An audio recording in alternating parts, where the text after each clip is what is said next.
അന്തോ അനക്കിന് മനസ്സിലായില്ലേ? നിക്ക ഞാൻ ആയിട്ടോണ്ട് വരാം. പടച്ചോനെ അടവുകാരെ ആരെങ്കിലും ആണോ അണ്ണന്മാരെ? അന്റെ ചെറി കാണുമ്പോ തന്നെ മനസ്സിലാവുന്നുണ്ട് അനക്കിനെ മനസ്സിലായില്ലാന്ന്. എടാ ഞാനടാ സെയിനേ. പടച്ചോനെ സെയിനുവാണിത്.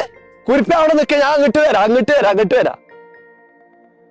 കുരിപ്പ ഞാൻ എന്റെ താടിയൊക്കെ കണ്ടപ്പോ പോലെ അണ്ണന്മാരാക്കാരം പിരിവാരെന്ന് വിചാരിച്ചു. ഇതിനെ അണ്ണനും ആക്കിയില്ലേ? എന്റെ ആ പഴയ സ്വഭാവം ഇപ്പോഴും മാറ്റിയിട്ടില്ല കേട്ടോ. ഇനോ എങ്ങനെയാ എന്നെ മറക്കുക? എന്റെ ആ ചോറ്റുപാത്രത്തിൽ നിന്ന് എത്ര മീൻ പൊരിച്ചതും ആംപ്ലേറ്റും ഞാൻ കട്ട് തിന്നിക്കണു. എന്നിട്ട് മാതമാശോട് പറഞ്ഞിട്ട് എത്ര അടിയിട്ടിക്കണു. ഓർമ്മ ഉണ്ട് എനിക്ക്?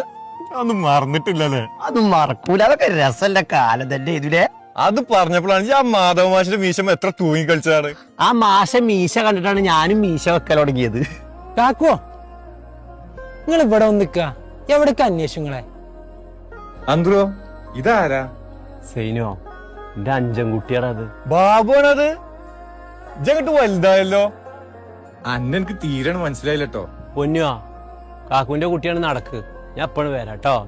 നിങ്ങൾ അവിടെ ഇട്ട് പോയിട്ട് ഇനി വേറെ എവിടേക്കെങ്കിലും പോകാനല്ലേ? ഞാൻ അവിടെ നിന്നോളാം. വീട്ടിലിരുന്നിട്ടേ ബോറടിക്കുക പൊന്നോ. നിങ്ങൾക്ക് ഇങ്ങനെ അളകി നടക്കാൻ പറ്റൂല എന്ന് അറിയില്ലേ? ബാബുവാ ഞങ്ങൾ പഴയ കൂട്ടുകാരാടാ. ഓൻ കുറച്ച് കഴിഞ്ഞിട്ടാണ് വന്നോളൂ. സൈനോ നമുക്ക് പിന്നെ ഒരു ദിവസം കാണാം കേട്ടോ. പോട്ടോ. അന്ത്രോ ചോരല്ലത്.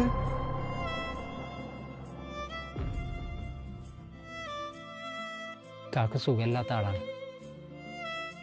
തലച്ചോറിൽ വലിയൊരു പ്രശ്നമാണ്. ഡോക്ടർമാരൊക്കെ കൈവിട്ടാണ്. ചുരുങ്ങിയ മാസങ്ങൾ മാത്രമേ ഇനി കാക്കൂ. കുറേ കാലത്തിന് ശേഷം ഒന്ന് ചിരിച്ചു കാണുന്ന ഇപ്പോഴാണ്. ഈ രോഗം വന്നതിന് ശേഷം എന്തൊക്കെയാ ആലോചിച്ച് അങ്ങനെ വീട്ടിലിരിക്കും. കാക്കുയിരുന്നു ഞങ്ങളെ വീട്ടിലൊരു ചിരിയും കളി. അതിപ്പോ നിന്നു.